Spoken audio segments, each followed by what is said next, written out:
नमस्कार, मैं ब्रिजेश चौरसिया। स्वागत है आपका हमारे प्रोग्राम गेस्ट ऑन हेल्थ में। गेस्ट ऑन हेल्थ में आज हमारे साथ बात करने के लिए दोबारा फिर उपस्थित हैं फराह मैम। फराह मैम, आज हम बात करेंगे आपसे हेयर फॉल की समस्या क्या है। आपका बहुत बहुत स्वागत है। Thank you so much. तो मैम, आजकल जो युवाओं का काल बना हुआ है हेयर फॉल, इस पर क्या है मैम? हेयर फॉल क्यों हो रहा है? हेयर फॉल की समस्या देखा जाए तो इस समय खूब बढ़ रही, इसको थोड़ा सा विस्तार में बताएं, क्या है हेयर फॉल? देखिए, दो टर्म्स होते हैं, एक होता है हेयर फॉल, एक होता है हेयर लॉस। तो लोग दोनों में डिफरेंस समझ नहीं पाते हैं। देखिए, बाल सबके गिरते हैं, डेली गिरते हैं। 50 से 100 बाल अगर गिर रहे हैं आपके डेली, जी तो ये नॉर्मल है, इसमें कोई घबराने की बात नहीं है। लोग इसी को लेके काफ़ी चिंतित हो जाते हैं कि मेरे बाल गिर रहे हैं। तो देखिए, हेयर फॉल इसे कहते हैं, जो डेली आपके बाल गिर रहे हैं। लेकिन अगर आपके एबनॉर्मल तरीके से बाल गिर रहे हैं, जैसे कि आपके बाल तो गिर रहे हैं लेकिन नए बाल आपके आ नहीं रहे हैं, तो आपको सिर में एक खालीपन सा दिख रहा है, तो उसको हम बोलते हैं हेयर लॉस। तो आपने बिल्कुल सही कहा कि आजकल लोग इसको लेके बहुत कंसर्न है। मतलब समस्या तो पहले से थी ये बात, लेकिन लोग आजकल काफ़ी जागरूक हो गए जी हैं। जी लोग अपने अपने लुक्स को लेके बहुत ज़्यादा कॉन्शियस हो गए हैं, जिस वजह से लोगों को लगता है कि उनके बाल बहुत गिर रहे हैं। तो उसके बहुत से कारण हैं, आज हम उन कारणों को भी जानेंगे। जी मैम, तो कारण? जी, देखिए, सबसे जो मेन कारण इसका होता है वो होता है, मतलब जो जेनेटिकल लेवल पे आपका होता है। मतलब कि आपके फैमिली में अगर आपके पेरेंट्स को, माता पिता को, या फर्स्ट डिग्री जो रिलेटिव्स होते हैं, अगर उनमें से किसी को ये समस्या है, तो पूरे चांसेस है कि आपको अभी आने वाले समय में कम उम्र में आपके बाल गिर सकते हैं, जिसको हम बोलते हैं एंड्रोजेनेटिक एलोपेशिया बोलते हैं। तो इसमें क्या होता है, जो टेस्टोस्टेरोन का जो लेवल होता है, जैसे कि जिसे हम डीएचटी बोलते हैं, डाईहाइड्रोटेस्टोस्टेरोन, जी तो उसका जो लेवल होता है वो नॉर्मल रहता है, लेकिन आपके हेयर फॉलिकल के लिए वो काफ़ी सेंसिटिव हो जाता है, वो ज़्यादा हाइपर एक्टिव हो जाता है, जिस कारण से बाल जो है वो पतले होते हैं, फिर गिरने लगते हैं। तो इसे जिसे मेल पैटर्न बाल्डनेस भी कहते हैं। जो पुरुषों में देखते होंगे कि यहाँ साइड से बाल जा रहे हैं, एम शेप बन रहा है, तो इसे हम बोलते हैं। और फीमेल में कैसे हेयर लॉस होते हैं जेनेटिकल, उनमें जो है उनकी जो पार्टीशन होती है, जो मांग होती है बीच की, वो चौड़ी हो जाती है, तो इसे हम बोलते हैं फीमेल, ठीक है, बाल्डनेस। तो ये कारण हो गया सबसे पहला तो जेनेटिकल। दूसरा होता है कि कुछ ऑटो इम्यून बीमारियां भी होती हैं, जैसे कि एलोपेशिया एरियाटा कहते हैं, जिसमें कि आपने देखा होगा, ये बहुत ही कॉमन प्रॉब्लम है, क्योंकि सिर पे गोल गोल से आपको दिखेंगे कि एक एक छल्ले टाइप हाँ, है। छल्ले टाइप के होते हैं कि उस एरिया से पूरे बाल चले गए। ये दाढ़ी में भी हो सकता है, बियर्ड में, ठीक है। तो ये होता है। दूसरा होता है ल्यूपस। ल्यूपस भी एक ऑटोइम्यून बीमारी है, जिसकी वजह से बालों में बाल आपके झड़ सकते हैं। तीसरा होता है हार्मोनल इम्बैलेंस, जो कि महिलाओं में बहुत कॉमन है। जी महिलाओं में अक्सर बहुत ही कॉमन प्रॉब्लम हो गई है, जिसे हम पीसीओडी कहते हैं, पॉलीसिस्टिक ओवेरियन डिजीज, जिसके कारण जो फीमेल हार्मोन होता है वो डिसबैलेंस हो जाता है। जो एस्ट्रोजन प्रोजेस्टेरोन का लेवल कम और टेस्टोस्टेरोन का लेवल ज़्यादा हो जाता है, तो इस वजह से हो सकता है। साथ में जो आजकल हाइपोथायराइडिज्म की प्रॉब्लम है, जो थायराइड एबनॉर्मल काफ़ी महिलाओं का होता है, तो उस कारण से भी होता है। उसके बाद जो कुछ कारण होते हैं कि हम खाना पीना हमारा कैसा है।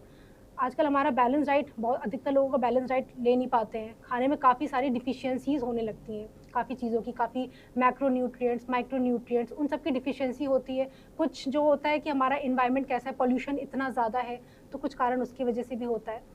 तो ये कुछ कारण है। और स्ट्रेस, बहुत बड़ा रोल इसका अच्छा होता है, मैम, स्ट्रेस यहीं पे का। एक क्वेश्चन निकल आ रहा है मेरे सामने, जी जैसे मेरे साथ भी हुआ है। अर्ली एज मैम, आजकल बाल पक जा रहे हैं, 21 साल 22 साल का अवस्था में बाल भी पक रहे हैं। इसका भी मैम क्या कारण है? इसको थोड़ा बयान लेते चलिए क्वेश्चन ये भी। जी, जी, इसका भी बहुत ही, एक तो इसका मेन कारण होता है कि जेनेटिकल लेवल, जैसे मैंने बोला, जेनेटिक्स में आपके होता है, जीन्स आपके वैसे होते हैं आपके। ये इसमें अधिकतर लोगों में क्या होता है कि उनके माता-पिता में से किसी के बाल कम उम्र में सफ़ेद होने लगते हैं, या फिर बहुत ज़्यादा पॉल्यूशन जो आजकल है, उस वजह से है, या स्ट्रेस के कारण भी होता है। खाना-पीना ठीक से नहीं हो रहा है, तो उस कारण से भी लोगों के कम उम्र में बाल सफ़ेद हो जाते हैं। तो मैम, क्या जो बाल पक, अर्ली एज में बाल जो पक रहे हैं, क्या इसको रिवर्स किया जा सकता है? ये संभव है? देखिए, जितनी जल्दी आप बीमारी को पकड़ेंगे, जितनी जल्दी आपने देखा है कि आपके बाल सफ़ेद हो रहे हैं, तो आप जितनी जल्दी डॉक्टर के पास जाएँगे, उतनी जल्दी आपको ट्रीटमेंट वो देंगे।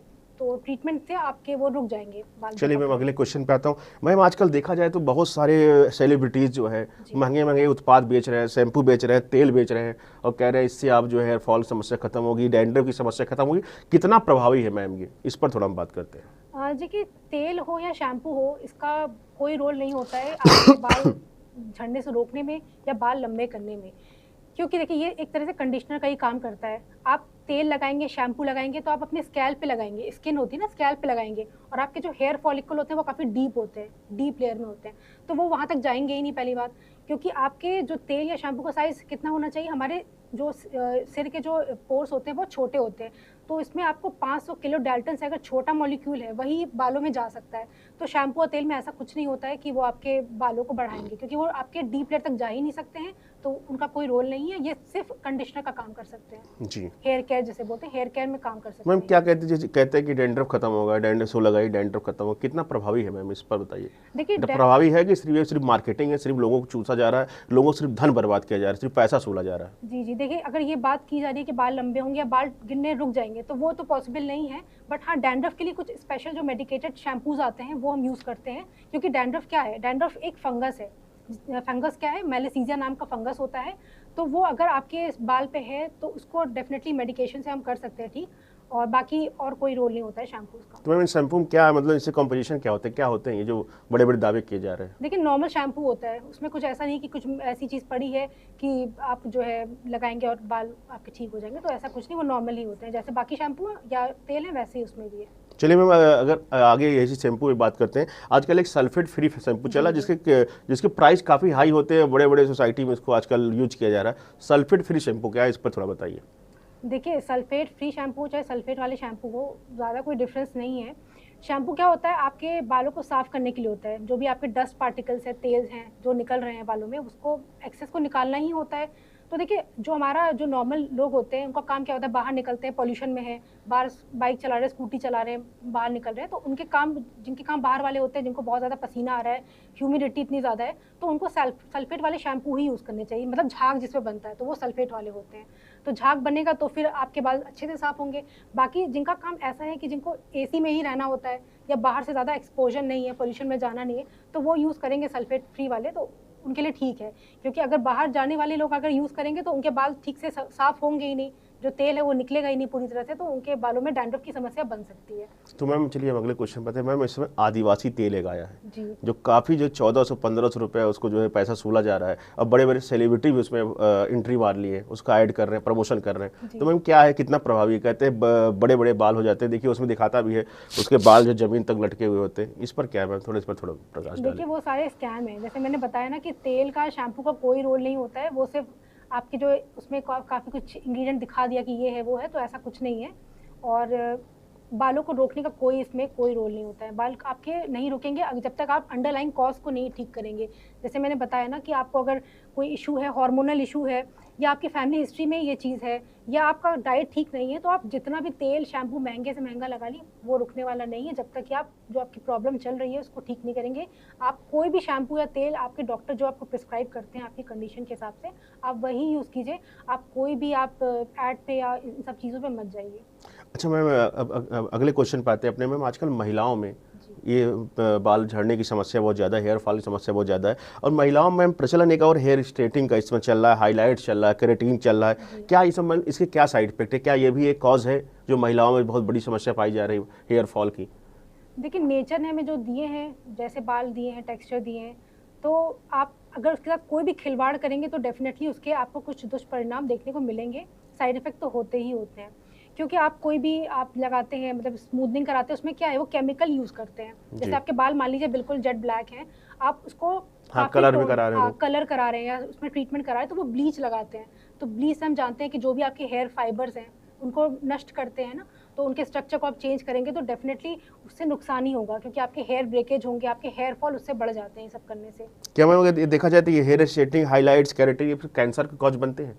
बिल्कुल बनते हैं, क्योंकि उसमें कुछ केमिकल्स वगैरह होते हैं, जैसे कि अमोनिया हो गया, जैसे कि डाइज में यूज़ होते थे ना अमोनिया, आजकल तो खैर अमोनिया फ्री आ गए हैं, लेकिन पीपीडी यूज़ करते हैं लोग इसमें। तो काफ़ी सारी चीज़ें होती हैं, जैसे आप आयरनिंग करते हैं या केमिकल लगा के करते हैं तो उसमें फॉर्मल्डिहाइड निकलता है, तो वो भी आपके ब्लड कैंसर को कॉज करता है, तो कैंसर के चांसेस बढ़ जाते हैं। तो डेफिनेटली इन सब केमिकल्स को यूज़ नहीं करना चाहिए।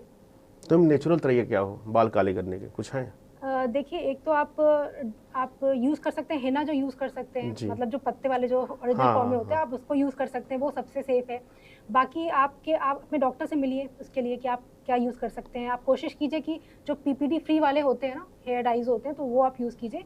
हालांकि उससे जो है कलर उतना अच्छा नहीं आता है, लोग इतना प्रेफर नहीं करते, बट आपके लिए वो सेफ रहता है थोड़ा। अच्छा मैम की तरफ देखा जाए, पुरुष कहीं पीछे नहीं, पुरुष भी आजकल जो है तमाम प्रकार की जेल यूज कर रहे हैं, वो भी हाईलाइट्स करा रहे हैं, वो भी जो है शाइनिंग करा रहे हैं, उनके लिए थोड़ा बताइए कितना हार्मफुल है ये? देखिए बिल्कुल जेल वेल जो आप यूज़ करते हैं ना, उसमें अल्कोहल होता है, तो अल्कोहल नुकसान करता है, वो हेयर ब्रेकेज का कारण बनता है। और जो जेल, बाल छोटे छोटे होते हैं पुरुषों के, तो वो जेल आपके स्कैल्प तक भी जा सकता है, तो पोर्स को ब्लॉक करेगा। पोर्स को ब्लॉक करेगा तो फिर आपको फंगल इन्फेक्शन या बाकी हेयर फॉल की प्रॉब्लम हो सकती है। तो इसे मतलब यूज़ करना भी तो ओकेजनली कीजिए। ओकेजनली करेंगे तो कोई चीज़ बुरी नहीं है, लेकिन हाँ, आप इसको रेगुलर आप बेसिस पे यूज़ करेंगे तो डेफिनेटली वो नुकसान करती है। चलिए मैम, हमने जाना जो हेयर फॉल समस्या क्या है, कारण क्या है, क्या क्या शैम्पू कैसे प्रभावी है, कि प्रभावी है कि नहीं है। अब इसका इलाज क्या है मैम, क्या कैसे इसको रोकें, इस पर थोड़ा बात करते हैं। इसको रोकने का तरीका क्या है? देखिए, सबसे पहले तो आपके बाल अगर हल्के फुल्के गिर रहे हैं तो आप उस घबराने की ज़रूरत नहीं है। अनटिल एंड अनलेस कि आपको लगे कि हाँ, आपके बाल के फिर पूरा दिख रहा है या बहुत ज़्यादा हेयर फॉल हो रहा है, आप हाथ भी लगा रहे हैं तो गिर रहा है बाल, या आप कोम भी कर रहे हैं तो गिर रहा है बाल। तो अगर ऐसी समस्या है तो आप डॉक्टर से मिलिए। और इसको रोकथाम क्या है, आपके अंडरलाइंग कॉज क्या है ना, उसके हिसाब से फिर आपका ट्रीटमेंट होता है। कि अगर जैसे फीमेल्स में आज के टाइम में बहुत कॉमन प्रॉब्लम है कि उनको पीसीओडी की प्रॉब्लम है, थायराइड है। तो अगर आपकी ये प्रॉब्लम है, इस वजह से अगर आपके बाल गिर रहे हैं या पतले हो रहे हैं, तो उसका इलाज करिए। अगर उसका इलाज करेंगे तो वो चीज़ ठीक होगी। दूसरी चीज़ क्या है, अगर आपको कोई ऑटो इम्यून बीमारी है तो आप उसका इलाज कीजिए, क्योंकि ऑटो इम्यून बीमारी की वजह से होगा तो फिर आप जब तक उसको ठीक नहीं। मैम ये बता दीजिए, ऑटो इम्यून बीमारी होती क्या है, इसको थोड़ा बता दीजिए शॉर्ट्स में। देखिए, जैसे हम जानते हैं कि हमारा जो इम्यून सिस्टम होता है, प्रतिरोधक क्षमता होती है, वो किसी बैक्टीरिया से, फंगस से लड़ने की ताकत रखती है। लेकिन कई बार क्या होता है कि हमारा जो इम्यून सिस्टम होता है, हमारे ही नॉर्मल सेल को आपको फॉरेन मटेरियल समझ के नष्ट करने लगता है। तो उसको बोलते हैं ऑटो इम्यून बीमारी। तो ये जो आपके जो फॉलिकल है, उनके खिलाफ ही उसका सफेद दाग जो होता है मैम, यही इसका भी जी हाँ। सफेद दाग भी जो होता है वो भी ऑटो इम्यून बीमारी होती है। तो इसमें क्या होता है, सफेद दाग में तो मेलानिन के खिलाफ वो चीज़ चल रही होती है। हाँ। और इसमें क्या होता है, जो हेयर फॉलिकल है ना, उसके खिलाफ ये टारगेट करता है। तो वहाँ पे टी सेल बन जाता है। तो टी सेल बन जाता है, वहाँ पे हेयर फॉलिकल नए आने ही नहीं देता है। तो इसीलिए एक पैच में जो है वो चीज़ें चली जाती हैं जी। तो ये आप कर सकते हैं, अगर आपको प्रॉब्लम वो ठीक कीजिए। तीसरी चीज़, खाने पीने के जो हैबिट्स हैं, खाना पीने में अगर हमारी प्रॉपर अमाउंट में बैलेंस डाइट नहीं होगा तो फिर वो भी इम्पैक्ट डालेगा, क्योंकि हमारे शरीर को बहुत सी चीज़ें चाहिए होती हैं। सबसे पहले तो जो हमारा बाल होता है वो केराटिन का बना होता है। केराटिन एक प्रोटीन होती है। तो खाने में तो सबसे पहले आपको प्रोटीन इंटेक अपना ठीक रखना चाहिए। प्रोटीन में जैसे कि नॉनवेज वाले हैं तो उनको कोई दिक्कत नहीं है, उनको तो मीट है, एग है, मिल्क प्रोडक्ट है, इनसे मिल जाता है। जो वेजिटेरियन होते हैं तो उनके लिए एक चैलेंज होता है कि उनको क्या खाना है। तो मैं आज कुछ बताती हूँ कुछ चीज़ें, जैसे कि जो वेजिटेरियन है उनके लिए आप जैसे दही ले सकते हैं। दही में बहुत अच्छी मात्रा में प्रोटीन होता है। दालें होती हैं, सारी जितनी भी दालें होती हैं वो आप खा सकते हैं। स्प्राउट्स मतलब अंकुरित दालें होती हैं वो आप खाइए। छोले, चने, ये सब में बहुत भरपूर मात्रा में होता है। किनुआ है, सोयाबीन है, ये सब चीज़ें खाएंगे तो आपको मिल जाएगा प्रोटीन। उसके बाद आता है कि आपका विटामिन डी लेवल और कैल्शियम लेवल कैसा है, क्योंकि कई बारी जो है कैल्शियम की कमी और विटामिन डी की कमी की वजह से भी बाल गिरते हैं। क्योंकि अगर विटामिन डी लेवल, अधिकतर लोगों का कमी होता है आज के टाइम में, अगर विटामिन डी लेवल आपका सही नहीं होगा तो कैल्शियम भी आपका ठीक से एब्जॉर्ब नहीं होगा। तो आप विटामिन डी बढ़ाने के लिए धूप ले सकते हैं। सुबह की जो है 10-15 मिनट की जो धूप होती है वो लीजिए। साथ में विटामिन डी खाने में भी मिल जाता है आपको, जैसे मशरूम है, एग्स है, उसमें मिल जाता है। कैल्शियम के लिए आप दूध है, दूध से बनी चीज़ें आप ले सकते हैं। उसके अलावा देखिए, B12 भी कई बार लोगों को कम होता है, जिसकी वजह से हेयर फॉल हो सकता है। क्योंकि नए सेल बनने के लिए हमें B12 और फॉलिक एसिड चाहिए होता है। तो आप अपनी डाइट में इंक्लूड करें या सप्लीमेंट ले सकते हैं उसके लिए। मैम अगर देखा जाए B12 और फॉलिक एसिड कैसे, किस फूड्स में पाए जाते हैं, इसको भी थोड़ा बता दें। देखिए, जो नॉनवेज, ये सब चीज़ें जो होती हैं नॉनवेज में बहुत ज़्यादा पाई जाती हैं, जैसे मीट वगैरह में है ना, एग में। लेकिन जो वेजिटेरियन है वो क्या कर सकते हैं, वो पालक ले सकते हैं इसके लिए। पालक में बहुत अच्छी मात्रा में B12 मिल जाता है, सप्लीमेंट आप लेंगे इसके लिए। एग भी ले सकते हैं अगर लेना चाहें तो इससे आपको मिल जाएगा। उसके बाद जिंक और सिलीनियम भी चाहिए होता है। जिंक अगर आपके शरीर में कम होता है या सिलीनियम कम होता है तो आपके बाल टूटते हैं। जैसे होते हैं लोग कहते हैं 20 से मेरे बाल टूट रहे हैं, ब्रेकेज करता है, तो वो हो सकता है। आयरन, क्योंकि खून की कमी की वजह से भी हेयर फॉल होता है। तो खून की कमी, जैसे कि आयरन हमें शरीर के लिए बहुत ज़रूरी होता है, क्योंकि हमें हीमोग्लोबिन बनाने के लिए आयरन चाहिए होता है। और हम सब जानते हैं कि हीमोग्लोबिन हमारे शरीर में ऑक्सीजन न्यूट्रिशन को पहुंचाने का काम करता है। तो अगर हीमोग्लोबिन आपका कम रहेगा तो बालों तक वो न्यूट्रिशन पहुंच ही नहीं पाएगा, तो उसकी वजह से भी बाल झड़ सकते हैं। तो इन छोटी छोटी चीज़ों का आप ध्यान रखेंगे तो डेफिनेटली आपका होगा। और स्ट्रेस आपको कम लेना है। चलिए मैम, हमने जाना क्या है, हम जानते हैं होम्योपैथिक में क्या इलाज है इसका और कितना प्रभावी है, इस पर थोड़ा आपको बताएं। देखिए, होम्योपैथी डेफिनेटली आप लेंगे तो आपके जो बाल झड़ रहे हैं वो आपके डेफिनेटली रुक जाएंगे। और होम्योपैथी से पहली बात तो आप किसी भी डॉक्टर के पास जाएंगे, वो आपकी प्रॉब्लम पूछेंगे, आपको क्या प्रॉब्लम हो रही है, सारी हिस्ट्री लेंगे। तो हिस्ट्री के हिसाब से जो हमें मिलेगा उस हिसाब से हम दवाई देते हैं। तो अगर किसी को PCOD है, थायराइड की प्रॉब्लम है, तो वो हम उसको ठीक करेंगे तो वो चीज़ ठीक हो जाएगी। ऑटोइम्यून बीमारी तो उसको ठीक करेंगे। अगर आपको फैमिली हिस्ट्री है तो उस हिसाब से फिर अलग दवाइयाँ होती जी। हैं। तो प्रॉब्लम के हिसाब से हम दवाई देंगे आपको, और साथ में कुछ सप्लीमेंटेशन की ज़रूरत होगी तो वो भी हम एडवाइस करते हैं, तो उस हिसाब से दवाई देंगे। तो बहुत सी दवाइयाँ इफ़ेक्टिव होती हैं होम्योपैथी में, जैसे कि बराइटा कार्ब है, विनका माइनर है, वीज़बैडन है, इग्निशिया है, और बहुत सी और दवाइयाँ होती हैं जो हम पेशेंट के हिस्ट्री और उनकी प्रॉब्लम के हिसाब से देते हैं, क्या-क्या तो दिक्कत मैम अगर देखा जाए तो हेयर फॉल की समस्या जड़ से इलाज होम्योपैथिक में है या नहीं है? बिल्कुल जड़ से चीज़ें ख़त्म होती हैं। आपकी प्रॉब्लम कहाँ तक है, किस हद तक है, मैं तो ये एडवाइस करूँगी, अगर आपको स्टार्टिंग हो रही है इस चीज़ की तभी आप ट्रीटमेंट लीजिए। आप वेट मत कीजिए कि आपके पूरे बाल झड़ जाएँ, क्योंकि देखिए भगवान ने हमें जो है, जो बाल है लिमिटेड अमाउंट में फॉलिकल दिए हैं, जी। ठीक है? तो हमारी कोशिश ये होनी चाहिए कि उनको हम प्रॉब्लम से सुरक्षित पहले रखें। सुरक्षित रखें। जी। और सेल्फ केयर आप बहुत ज़रूरी है आप करिए, और डॉक्टर से मिलिए कोई प्रॉब्लम है तो उसके लिए। तो ये थी हमारी जो है बात जो हेयर फॉल की समस्या को लेकर, जो आजकल युवाओं में एक बहुत बड़ी समस्या बनी हुई है हेयर फॉल की समस्या। इस पर हमने बात किया, डॉक्टर फराह से बात किया। मैं कुछ संदेश देना चाहती हूँ, और मैं हमारे कुछ श्रोता है जो मुझसे बोले जो है ये अगली बार जो सफ़ेद दाग पे एक वीडियो आप बनाएं। जी डेफिनेटली आप, और कुछ अगर संदेश देना हो अपनी तरफ से इसके तरफ बताएं। जी देखिए, आपके बाल जो हैं, बहुत से फैक्टर होते हैं, कोई एक दो फैक्टर नहीं होते हैं जिसकी वजह से आपके बाल झड़े। देखिए 3 मेन कारण होता है बाल झड़ने का। एक तो होता है जेनेटिकल लेवल पे होता है, इसमें आप कुछ नहीं कर सकते, आपके पास जो जीन्स आपके पहुंच गए हैं आप उसको चेंज नहीं कर सकते हैं। दूसरी चीज़ क्या होती है, स्ट्रेस एनवायरनमेंट, ये आपके हाथ में है, डाइट आपके हाथ में है, तो आप उसको उस चीज़ को ठीक करने की कोशिश कीजिए। एक पॉइंट मैं और मिस कर गई हूँ जी जी। कि आजकल जो ये प्रॉब्लम जो है हेयर फॉल की ना, ये मेट्रो सिटीज़ में ज़्यादा देखने को मिलती है, क्योंकि हमारी जो एक ब्रांच है वो वहाँ पे स्टूडेंट ज़्यादा आते हैं, तो उनकी सारी चीज़ें ठीक रहती हैं, डाइट भी सही ले रहे होते हैं, कोई फैमिली हिस्ट्री भी नहीं होती है। तो जब उनसे ज़्यादा चीज़ें पता करते हैं तो पता चलता है जो जिस पानी से वो बाल धुल रहे हैं जी। वो ग्राउंड वाटर होता है, बोरिंग वाला पानी होता है। तो देखिए जो मेट्रो सिटीज़ होती हैं उनमें तो एक तो बारिश भी बहुत कम ही होती है, बारिश कम होती है तो जो पानी होता है वो नाली से आपकी नदी में चला जाता है। जो वाटर लेवल है जो दिन ब दिन डाउन हो रहा है ना, तो डाउन हो रहा है, तो इसीलिए मेट्रो सिटीज़ का जो पानी होता है वो हार्ड वाटर होता है, सलाइन होता है, तो वो बालों के लिए बहुत नुकसानदेह होता है। तो ये भी एक कारण होता है बाल झड़ने का। तो आप सारी चीज़ों को रूल आउट कीजिए और उस हिसाब से फिर आप देखिए। अगर आपको फिर भी आप खुद से रूल आउट करते हैं कि हाँ आप सारी चीज़ें कर रहे हैं, उसके बाद आपके बाल झड़ रहे हैं, तो आप उस चीज़ पे ध्यान दिए, डॉक्टर से ज़रूर मिलिए। आप सेल्फ मेडिकेशन या आप जो चीज़ें दिखाई जाती है ये लगाइए वो लगाइए, वो मत कीजिए। आपका डॉक्टर ही आपको सही से बता सकता है कि आपके लिए क्या सही है। मैम अगर आपसे कोई जुड़ना चाहे तो कैसे आपसे जुड़ सकता है, इसको थोड़ा सा बता दीजिए विस्तार में। जी आपको डिस्क्रिप्शन बॉक्स में आपको क्लिनिक का नंबर मिल जाएगा, आप उस पर कॉन्टैक्ट करिए, हमारी टीम से आपको रिप्लाई मिलेगा। अगर आप हमें दिखाना चाहते हैं तो आप उस पर भी अपॉइंटमेंट ले सकते हैं। और अगर कोई क्वेरीज है आपकी तो आप कमेंट बॉक्स। हाँ कमेंट बॉक्स में डालिए और उसमें बताइए, तो आप डेफिनेटली हमारी टीम से आपको बताएगी। ये थी हमारी अब तक की बात जो है डॉक्टर फराह से। ऐसे ही रोचक खबरों के लिए, ऐसे ही हेल्थ से जुड़ी समस्याओं के लिए, स्वास्थ्य से जुड़ी समस्याओं के लिए हम लगातार जो है मैडम के टच में रहते हैं और आप तक पहुंचाते हैं। ऐसे ही खबरों के लिए बने रहे TDV News 24 पर। तब तक के लिए नमस्कार।